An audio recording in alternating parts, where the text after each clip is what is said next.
Bismillah, alhamdulillah, wassalatu wassalamu ala rasulillah wa ala alihi wa sahbihi ajma'in, amma ba'd. The question is, do the Asharis, the Asha'ira, do they reject hadith?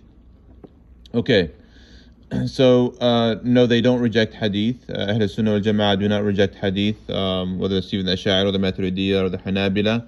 Now the question is, though, with regards to Aqidah, do they take an ahad hadith, for example, and make it a primary point of Aqidah? Right, so we know obviously that the narrations that come to us are going to be Mutawatir, right, or ahad. So like the Quran, for example, is going to be Mutawatir, right, and most hadith are going to be ahad. Right, so now the question is, can we make a ahad hadith something that's a primary point of Aqidah? Really, when you reject a hadith, right, reject the hadith obviously for no reason. Obviously there's ta'wilat that scholars do at times, but if you reject the hadith, you're really going to be between a Fasiq and a Kafir, right? So being a Fasiq is not good anyway.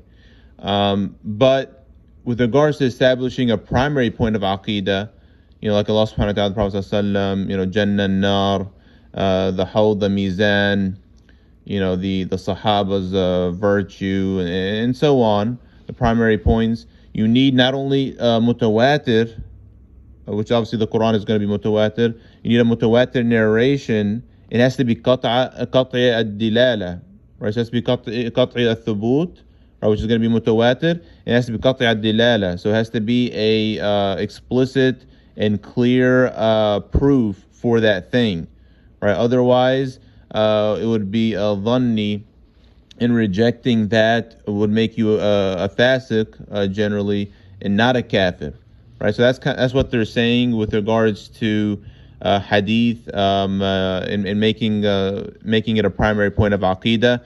But there's the propaganda and lies out there that say the Asha'ira and Ahlu Sunnah, they reject hadith, and this is far from the truth. Especially the scholars of Islam, they don't reject hadith. Again, there's times where they might do ta'wilat and they have their different usul, but no one rejects hadith. This is just, the least that can be said is exaggeration, if not lies and propaganda. And Allah subhanahu wa ta'ala knows best. Wa sallallahu alaihi wa sallam ala alihi wa sahbihi ajma'in.